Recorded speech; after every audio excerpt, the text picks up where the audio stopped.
Mhm. I'm so excited to have Sharon McMahon here today for the second time. I feel just super grateful and excited for this. Mm. So, Thanks for having Sharon, me. thank you for being here. You are America's government teacher and just so beloved. But in case someone has been living under a rock and doesn't know who you are, can you just tell me briefly who you are and what you do? Mm. Mm. Well, first of all, thank you so much for having me back. I love being back with you. Thank you. You're so just generous with your time, and I really appreciate that. If somebody's never heard of me before, I am an author. I have a new book out called The Small and the Mighty. I have a podcast called Here's Where It Gets Interesting. But perhaps, where most people might know me from is from my viral Instagram account, Sharon Says So. I also have a newsletter called The Preamble. So I'm very busy doing a lot of things trying to educate the peoples, Corinne, You do about it so well. about how government works, honest United States history. I just want people to feel like they can make educated decisions for themselves. It's really difficult to make an educated decision with no education, Correct. right? So Yes. that's really the sort of animating force behind what I do. Yes. And it's beautiful that you are able to bring, I feel like, both sides to the table and bring things. I was told when I got my broadcast journalism degree that, as a journalist, we should be ethical and present both sides. And it almost feels like it doesn't exist Mm, anymore in traditional media, but it does exist on your account. So I always thank you. appreciate that. Thank you. Yes. But I'm mostly excited to talk about The Small and the Mighty because I love it so much. Thank I've you. been listening to it. I'm more than halfway through it, Mm, listening to it, and I've mm, also mhm, been reading and underlining things that I love.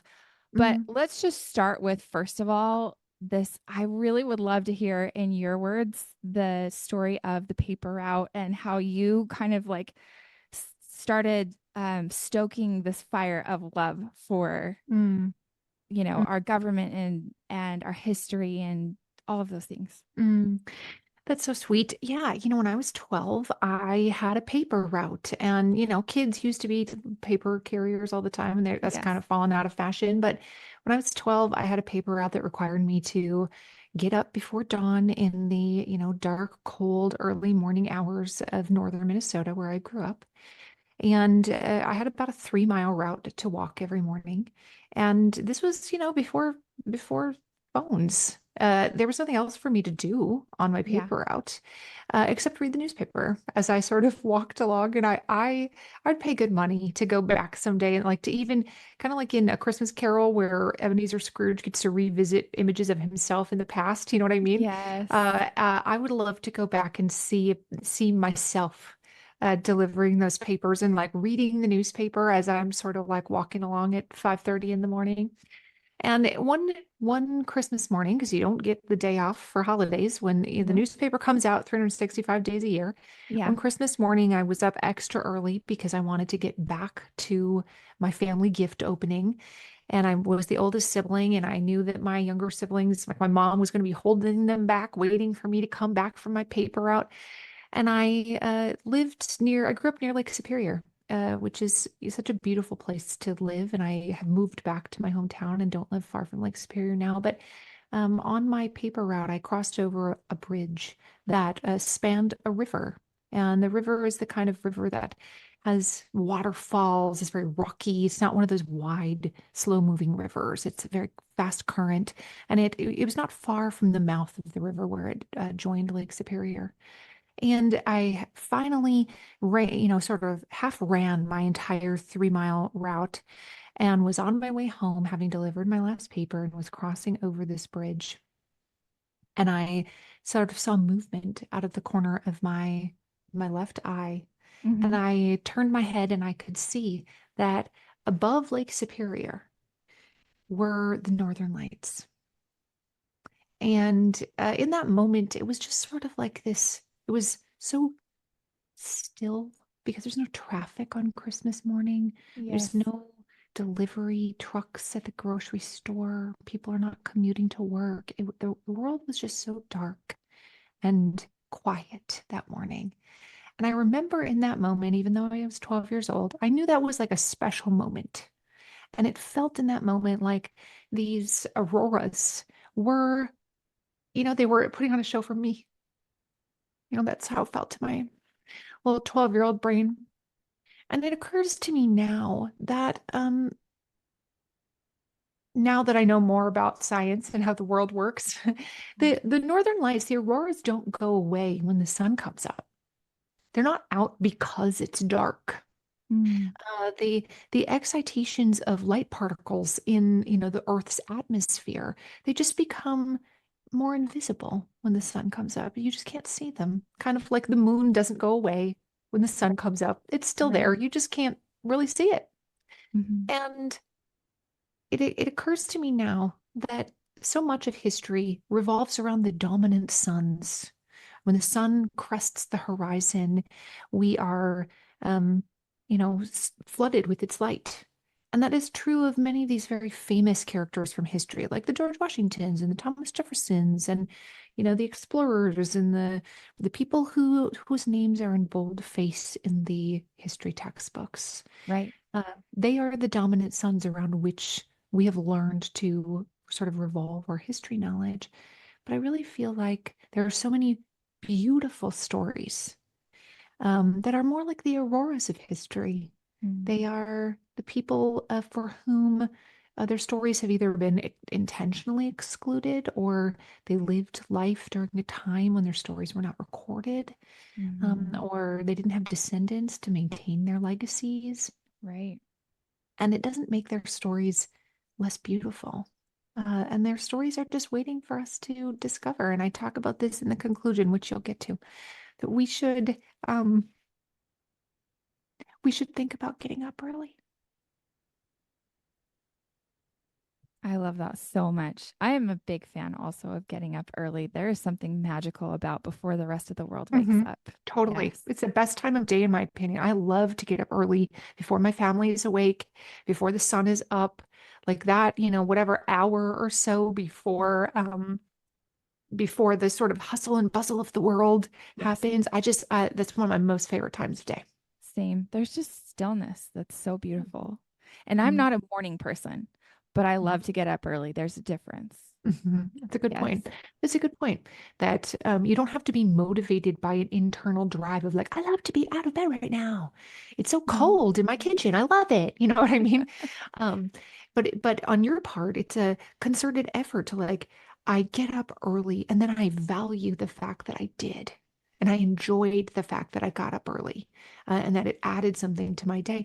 And I think that's true of history education. We should start getting up early and looking for, metaphorically getting up early and looking for these stories that exist in the pre-dawn hours that Mm. are quickly eclipsed by the dominant suns. And there's just so much beauty in those early morning hours, both literally and metaphorically. Yes. Okay, I want to go back to when you were telling this story, this beautiful story of the Christmas morning. And I couldn't help but think about It's a Wonderful Life and Mm-hmm. how if you had that ability to see maybe what the world would be like without Sharon McMahon, it Mm-hmm. would be so striking to see how much of a difference you have made and continue to make in this world. Mm-hmm.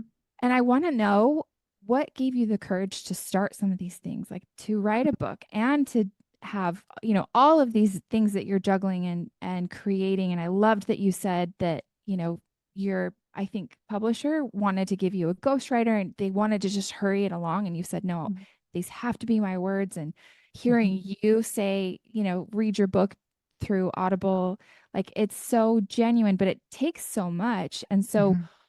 where did you, I guess, like, where did you get the courage to start? And then also, how do you keep going with all that you're doing? You know? Mm-hmm. Yeah, I do. It's such a good question because that's a question that I grapple with sometimes. If I'm being honest, I think we tend to look at people who have um, accomplished something that we view as admirable, whether it's in the modern day or it's in the past. We tend to look at that as like, well, they really had something special. Mm, They really were, the Michael Phelpses of swimming. They're the Right. Simone Biles of gymnastics. Like that they were born with some quality that Yes. made them really special.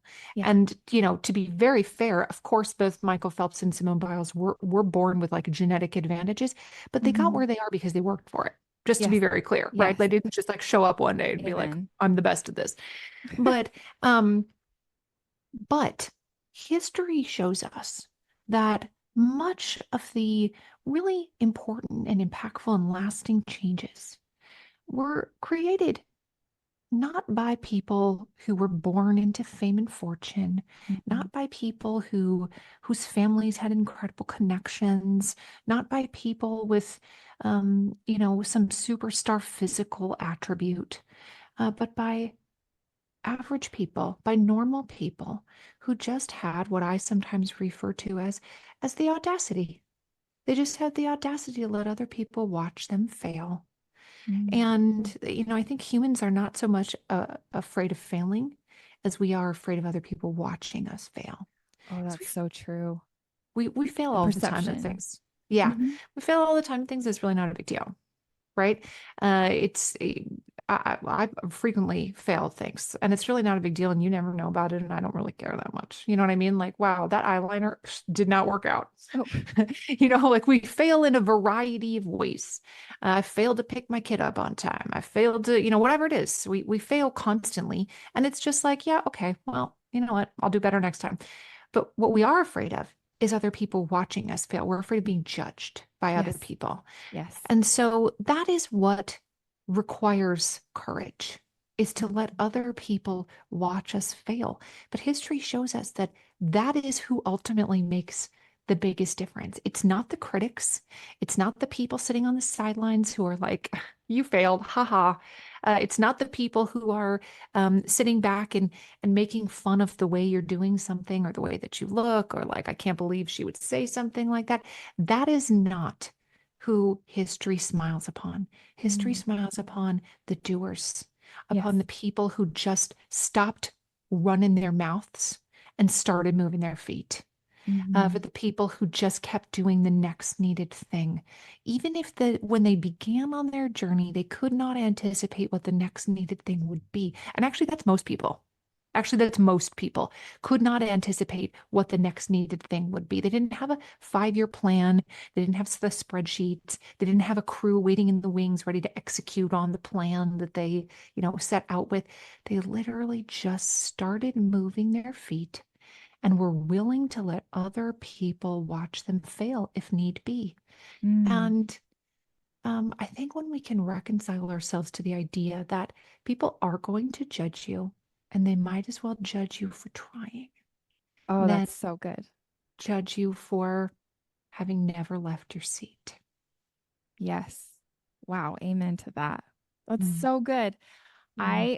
I really want to talk about some of the people in this book and the Hmm. ideas that you share, but because you were just talking about being willing to be judged, I've got to read one of my favorite Mm, parts of your book that is in the very mhm. beginning. I've learned that no one reaches their final moments of mortal existence and whispers to their loved ones.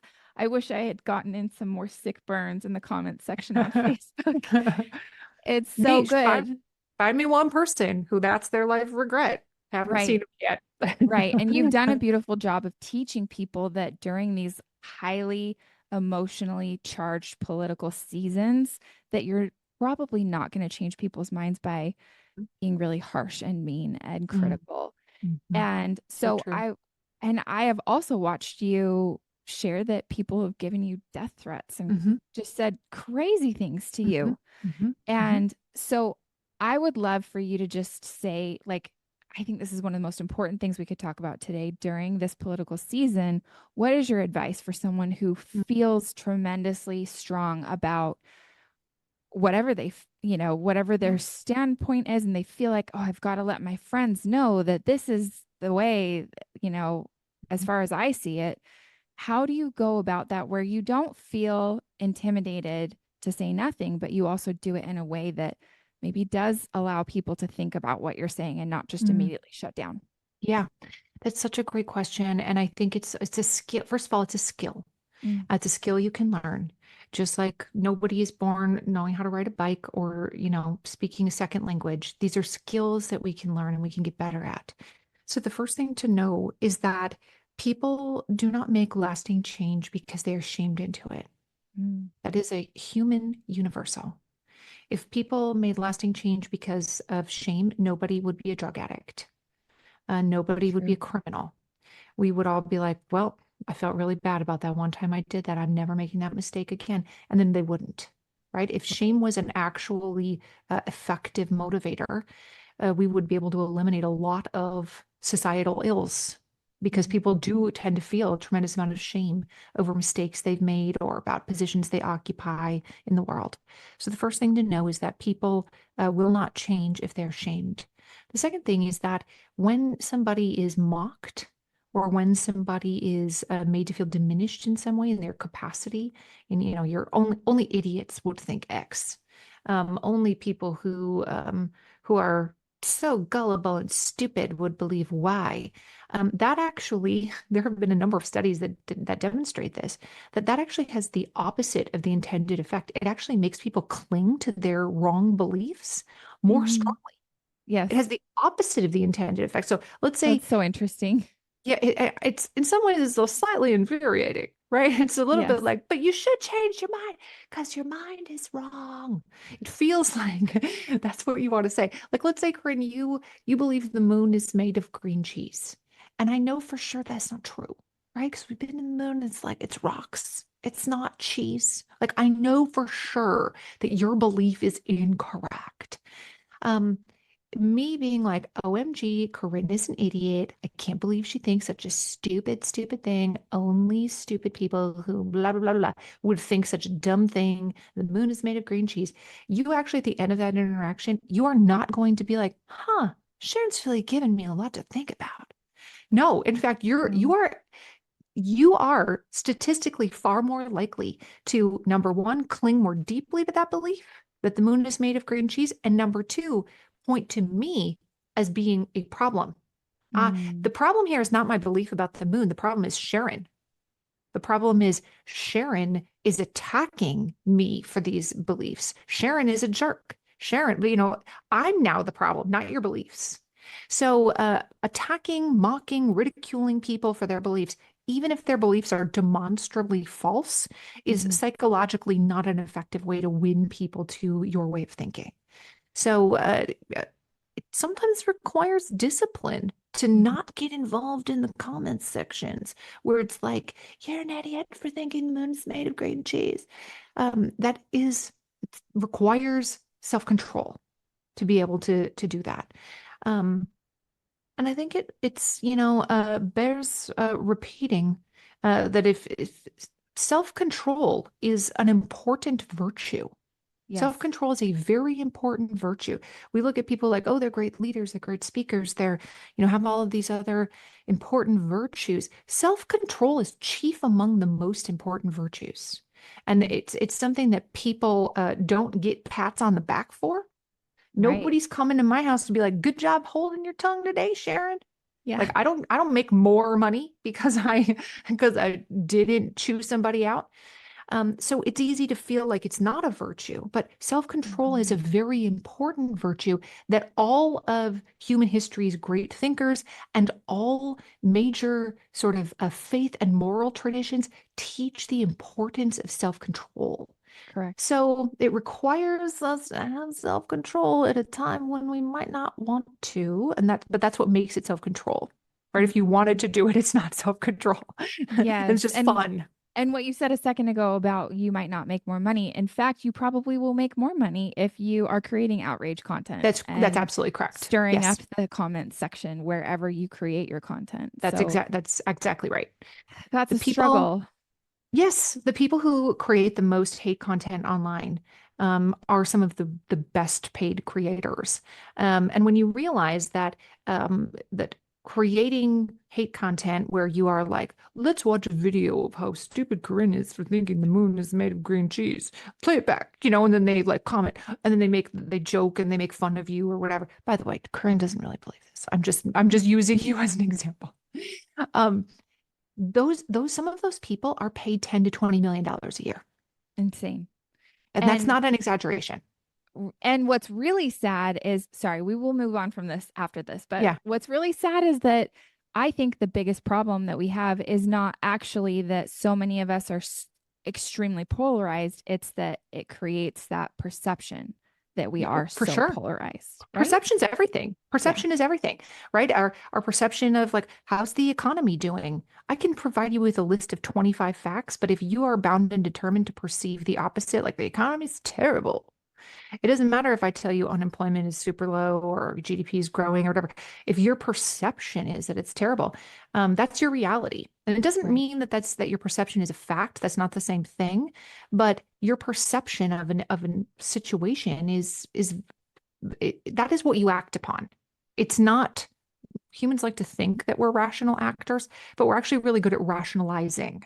Mm, We're not good at acting with rationality. yes. That's humans make decisions based on emotions and perceptions. As much as we like to think otherwise, that's not actually the case. But yes, people sometimes don't realize how lucrative creating outrage content is, Right. and how much money is made in stoking fear and division, which is why people continue to do it. It's not because they go home and sleep well at the end of the night. It's not because they feel good in their bodies after having done it. It's not because they feel like they're bettering society. It's because it pays. That's why they do it. Well, I always admire that you don't ever, lean into that, and it's the opposite of let's be level-headed. Let's look at this from a less emotional standpoint. That's just Mm. something that I always have respected about your Thank you. platforms. And Thank you. okay, I want to go back to the small and the mighty, and I want to ask you, was there anyone when you started mapping out this book, however that happened? I don't know if some people use stickies and some people, write out an outline. Was there anyone that you're like, I have to include this person? Mm. Somebody that made it into the book, you mean? Yes, yes, Yes. their story. Yeah, yeah. One of the people that I really wanted to include in the book and ultimately did, but who was almost cut, is a woman named Anna Jeans. And Anna Jeans, I don't know if you've gotten to her yet I was in the just book. listening this morning. Yes, Okay, okay. yes. She was almost left on the cutting room floor. And one of the reasons that she was almost left on the cutting room floor is that I spent years trying to prove something about her that I think is true. Mm, I still think is true. And Anna Jeans never married. She had no children. She was the youngest of her siblings. And so when she died, her entire family's legacy died.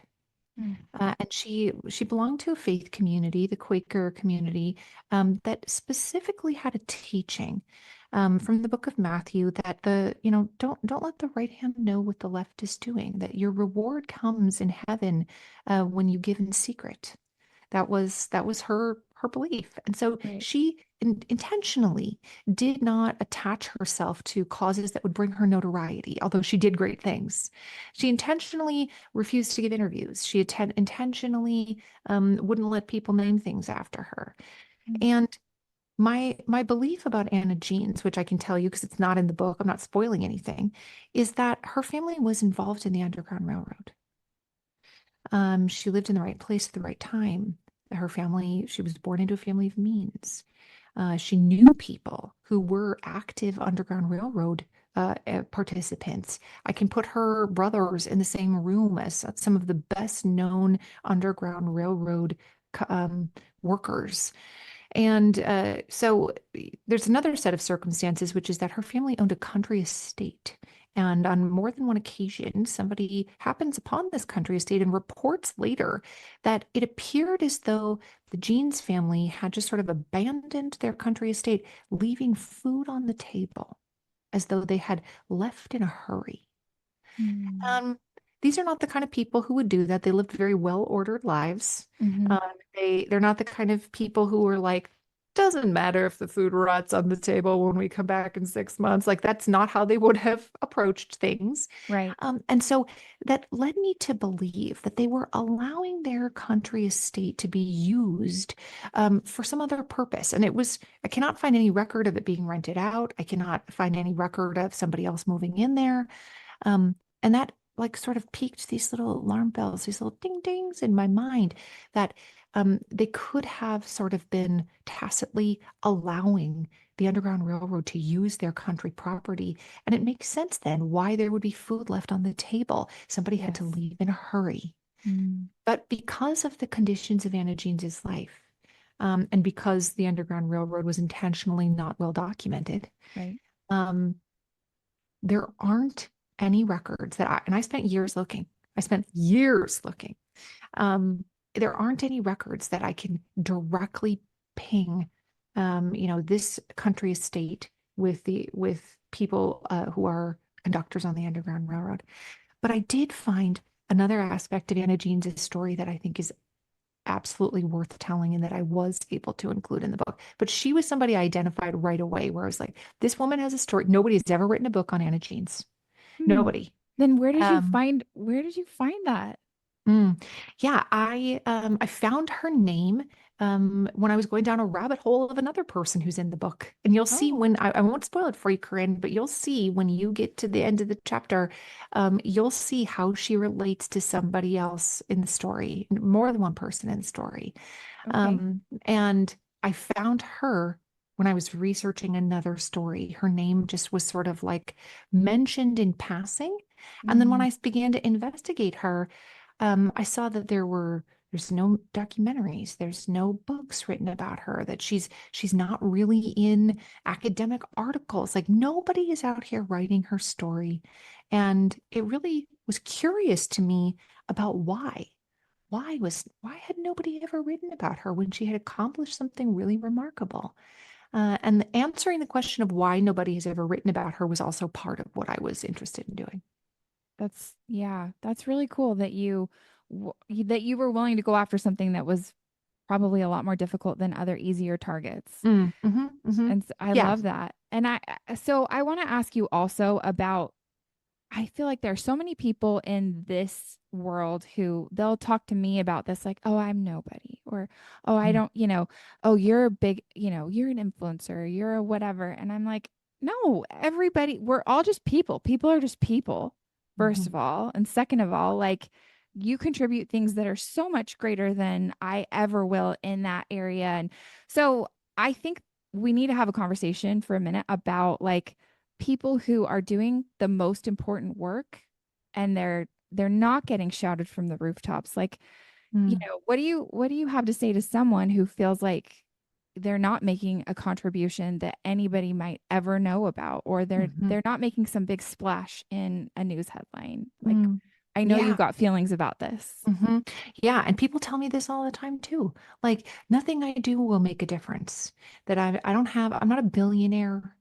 I don't have the ability to like buy all the childhood vaccines to give to everybody who doesn't have it. I'm not going to have a weirdly shaped rocket ship with my name on the side. You're like, what impact will I personally have with my small life Mm-hmm. where I stay at home with my kids, or I work in an ER as a nurse, or I sell insurance, or Or whatever. teachers. Yeah, or you're a teacher who just is like teaching third grade.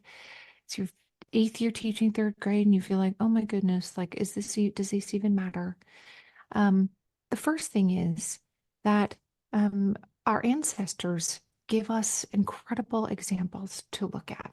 The first thing is that they did not grow weary in doing good. Mm. That's the first thing. And I think we allow ourselves with this sort of like barrage of information that we are subjected to on a daily basis. First of all, our ancestors had no idea what was going on on the other side of the world. It Yes. took months for information to travel, if it did at all. Wouldn't that be Um, refreshing in some ways? in some ways, yes, because it allowed you to right size your impact, right? Mm-hmm. Like right now, when you access the entirety of human knowledge in your handheld device called your phone, you can see exactly what is happening on the other side of the world. And on one hand, it allows us to be more connected and gives us compassion for people who are different than us. And there are wonderful things that come out of that. But it also requires us to be subjected to huge amounts of information that our human minds are not equipped to deal with. Our great grandmothers were not like, wow, I am really concerned about the banks of the XYZ river overflowing in XYZ country 4,000 miles from here. That's not to say that flood 4,000 miles away is not important, just that it was that community's issue to recover from and not my issue to personally worry about. That's how Right. humans have always existed. Mm-hmm. Your impact was in your community. Mm-hmm. And your community was, maybe if you were the president, if you're Teddy Roosevelt, your community's a little bigger than somebody who's, is just a teacher in a small town in the rural South. Um, but this weariness in doing good, I feel like comes from the fact, in part, that we see so much need now because of our ability to access information. Mm-hmm. Whereas people, our ancestors, knew what the right size of their impact was, that it was in their immediate communities, that it was in their homes, it was in their houses of worship, it was in their schools, in their businesses, in their towns, maybe in their states, maybe in, again, on a larger scale, some people had bigger impacts. But I think that weariness in doing good comes from this idea that, like, I have to take action on everything. That if I can't take action on everything, then I feel paralyzed by my Mm-hmm. inability to impact anything. I Yes. can't solve childhood hunger. I can't fix the trade deficit with China. What am I supposed to do about the national debt? How am I like, what am I How do personally any supposed of to us do about that? sleep? Yeah, Seriously. right, right. What am I supposed to do? Like, how do I fix the flood relief and from Hurricane Helene? How do I make sure that what do I do about the wildfires and blah blah blah? You know what I mean? Like, we could just spend the next 1 hour listing all the problems of the world. And it Yes. feels like we are supposed to do something about all these things because that's what a kind, compassionate person does. They care about the suffering of others. Mm-hmm. So we want to rightly um, feel and act as though we are kind, compassionate people. It can allow us to feel paralyzed by our inability to impact absolutely everything.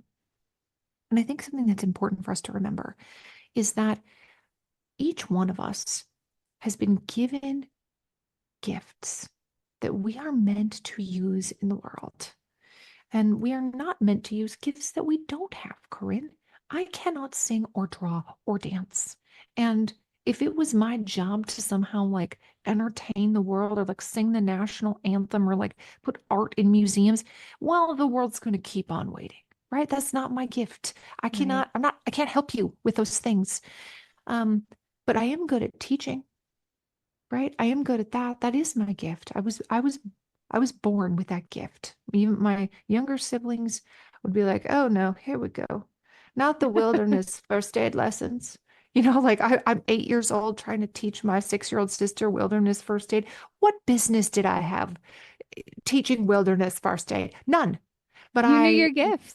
I knew what my gift was, and it was in collating information, eh, figuring out how to explain it in a way that made sense, and then disseminating that information. That is how my brain works. I couldn't stop it if I tried, quite honestly. And that's the gift that I'm meant to use. And now, listen, I have a large platform. I have millions of people that follow me. And so the size of my impact might look different than somebody else who teaches third grade in a small town, right? Um, but that's not to say that my impact is more important. Nobody would look at the life of one child and think that child's one life is not worth saving, right? And that is what the teachers of the world and the nurses of the world, the parents of the world are doing. Nobody would say, Corinne only saved one child, not worth it, right? That No. nobody would say that. And yet that is the standard we're foisting upon ourselves. I would never say that about you, but why would you then pick up that mantle and say it about yourself? That like somehow I haven't saved all the children in the world from hunger. I haven't taught all the children how to read. So never mind, my contributions are meaningless. No, I would never say that about you. And I don't think you'd say that about me. You would say, Sharon has done some really cool stuff. Look at the things that she has accomplished. That's great. Um, Yes. but you don't expect me to have solved every single problem the world has. No, I'm making an impact within my sphere of influence using the gifts that I have. right? And that is what is expected of each one of us, Mm-hmm. that we do what we can where we are with the resources available to us. And those resources are going to change throughout your life. When you have three tiny children with a brand new, but you just gave birth and you have a 2-year-old and a 3-year-old, your resources are going to feel and be a lot different than they are when your youngest child is 12, like mine is, Right. right? Right. My child sleeps through the night. She can get her own snacks. She's potty trained. She knows how to put clothes in the washing machine. She can make her own macaroni and cheese. Like uh, I think it bears repeating that your resources at present are not going to be your resources forever.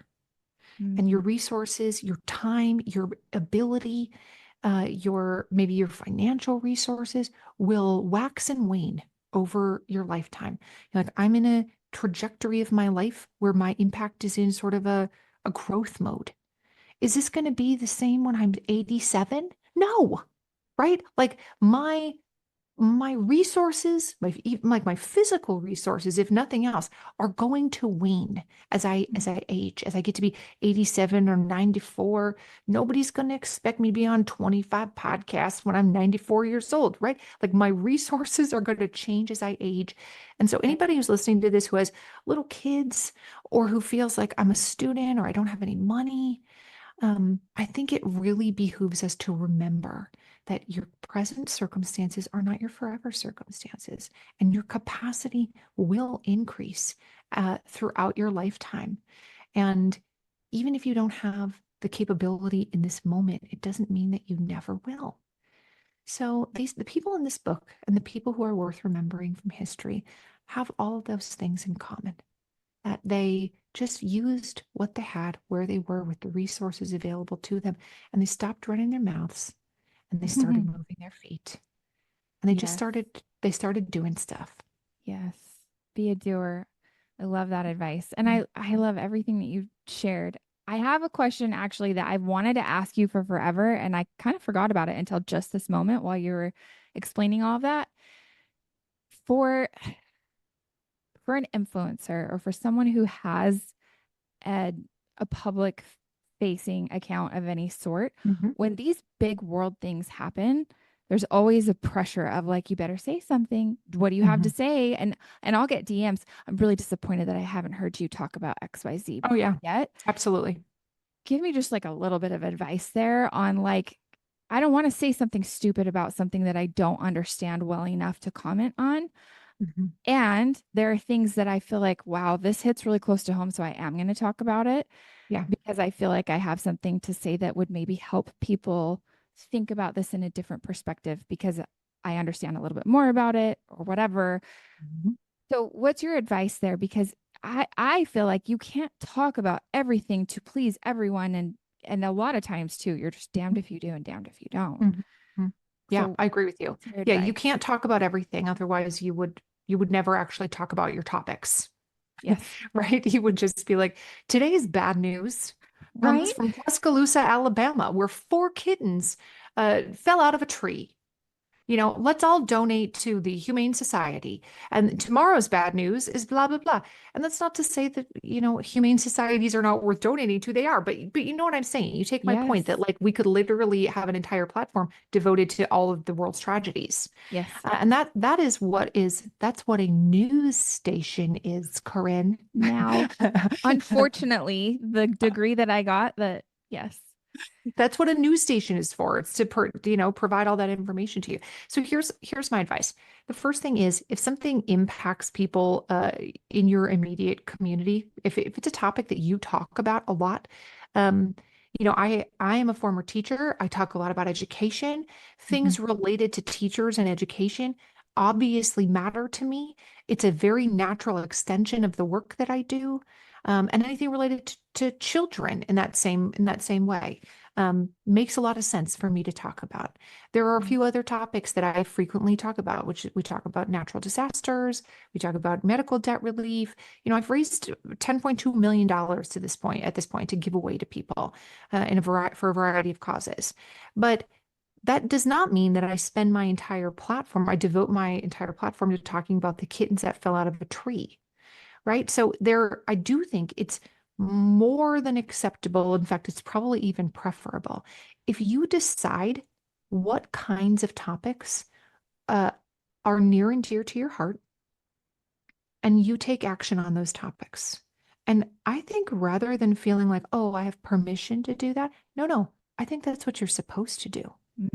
I think Yes. that's what you're supposed to That's what you're do. called to do. Yeah. Yes, that you are given those topics for a reason. Just like you are given a gift of teaching or public speaking or art, whatever your gift is, you are Mhm. also given topics that just really tug at your heart for whatever reason. Maybe it's childhood food insecurity. Maybe it's animal welfare. Maybe it's, rainforest destruction. Maybe it's access to voting. Like whatever it is, you probably have a couple topics that you just feel like really pulled to. Mhm. And I would posit that those are the topics you are supposed to do something about. Those are the topics you're supposed to do something about. You were given those for a reason. And I don't think you need to say, well, my topics are No. rainforests and my topics are kittens. I don't think you need to go around being like, if it's not rainforests and kittens, I'm not talking about it. I don't think you need to approach it with that perspective. Um, but I do think your audience will come to understand if you work in the influencer space that you really care about the following issues. And when something happens in those spaces, you're probably going to talk about it. Or if something happens in your immediate geography, you're Mhm. probably going to talk about it. Like a Right. wildfire happened a mile from my house. You're probably going to talk about it. That's not just, you don't just have permission to do that. That's actually like what you're supposed to do. Yes. That's actually how it's supposed to work. Right. If everybody can sing really well, then there's nobody to listen. Yeah. Right? So you're supposed to care about the things that you care about, and I'm supposed to care about the things that I care about. That doesn't mean you are callous or unfeeling or unkind to people who work outside of the space you care about. It's that um, you know your you know what your gifts are, and you work in that space, and you let other people with other gifts work over here in the space they're supposed to be working I think you could write an entire motivational book just on that topic alone. in. That was so good. It's like a TED talk. I loved it. Thank you. Okay, we don't have enough time in the day. This is the part of the problem is being someone who's as well spoken and just a genius as you are, Mm, that we don't have all enough time for me to ask all the questions that I had about mm, this book, The Small and the Mighty.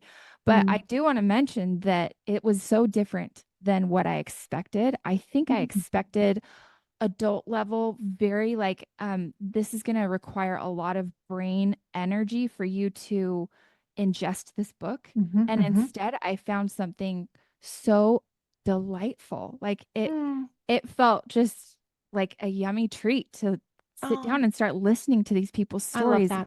And I love that it's something that I could hand to my 11-year-old and say, here, read this, Mm, or read to my kids. I saw there was a social media post about people reading it to their kids out loud. And I mhm. was like, this is so awesome. And it's so true that that is the book that you've created here.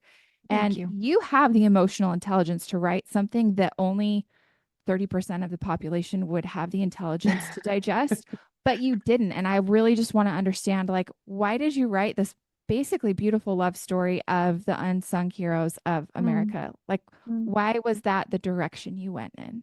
mm. That's very kind. Thank you. And this book to me is very much a love letter to the people who are reading it. And I didn't write it because I can't think of any other hobbies. You know, I didn't write it because I don't have anything else to do with my time. I wrote it because I wanted, it's my love letter to you. That's really that's honestly how I approached it. And so I wanted it to have an element of um, sort of me telling you these stories, as opposed to you reading 42 facts about the life of Bob. I wanted it to feel like um, I'm, a friend who is like, oh my gosh, I have to tell you about this thing. Yes. And sometimes when you are telling a friend a story, you're like, okay, I'm gonna get back to the story, but I gotta tell you about his car. His car was crazy. You know what I mean? You know, like how we go on little tangents, little Yes. asides when we're telling a friend a story. Yes. Um, I wanted it to have some of those sort of like juicy asides where I will sort of take you on a little, okay, side note, I gotta tell you about this, and then we're gonna come back. That's how humans not organically speak to one another. Right. That's what makes a storyteller interesting to listen to. And so I wanted there to be that element of like, I'm talking to you, I'm telling you this story. And I do sort of like break the fourth wall in this book where it's clear that I am the narrator and I sometimes speak directly to you. And then sometimes I retreat back into the shadows and I'm telling the story and letting the story unfold. And then sometimes I come back to the surface and I'm like, okay, hold on. That's crazy, and I know it is, but let me Yes. tell you about blah blah blah. Um, so there's that element too that I think helps it feel more um digestible and more approachable than, you know, like I have potentially 1,000 history books here behind me on my giant shelves. Yes. I've read a number of history books. Like these are the books that I've read. This is not like my TBR pile, you know? Um, and so the best history books to me, the ones that connect with the most people, are not the ones that have the longest list of facts. And then on January 14th, he entered the Great Hall and he sat on the third row from the left. You know, like that's all well and good. But ultimately, I wanted this book um, to feel when you close the last page, like it really meant something to you. Like you really feel like, oh, it was just felt so good to read it. And I wanted people to laugh and also cry. And in order to have that kind of a response, we're like, I can't wait to read it. I can't believe that happened. It has to be written in a way that people can connect to, Mhm. not academia. I went to college, right? Like I understand how to do the boring academic writing. Therefore, you know, thusly, like I could do that if I wanted to. But that doesn't ultimately mean very much to people when they close the last page, if they even finish the last page, right? I want you to finish the book. And in order to finish the book, you have to feel something while you're reading it. Oh That's what yeah, all good books I'm do. hooked. If you start Yeah. it, you will be hooked and you will want to finish it. Thank That you. will I'm so happen. glad. I'm so Yes. glad. Yeah.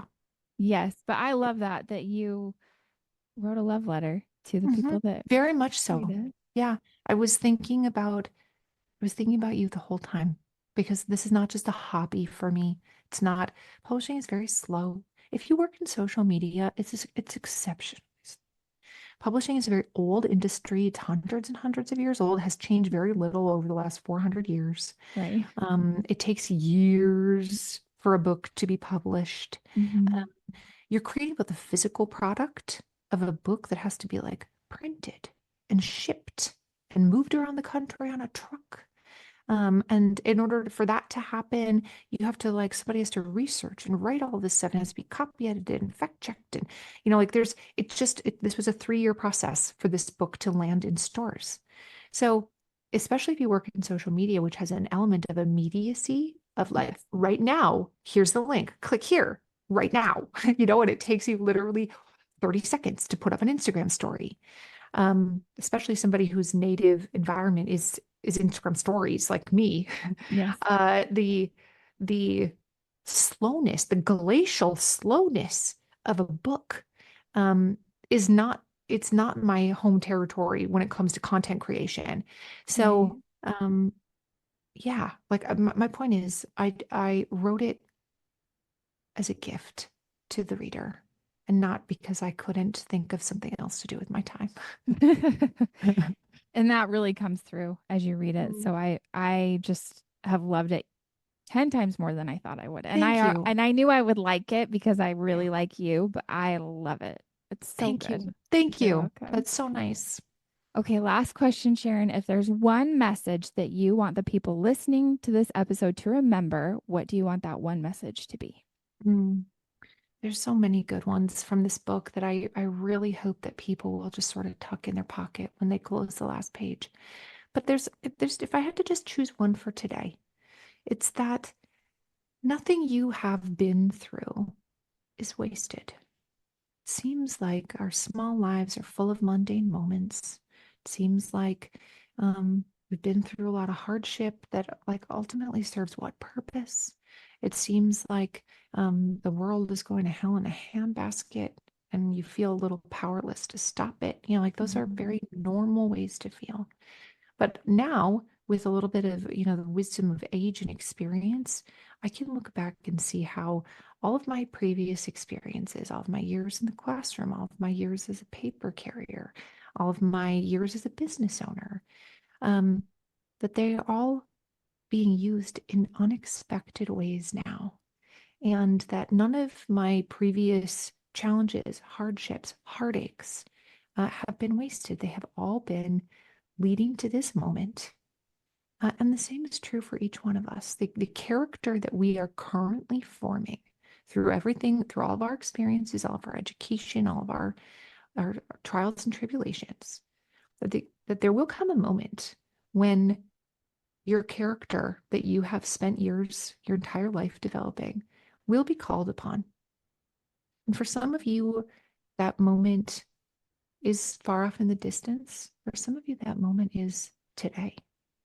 And I hope that when your moment comes, when your character is called upon, I hope that you'll rise to it. That is beautiful. Oh, Mm, Sharon, I so appreciate your time and your mm, wisdom and experience, everything that you shared today.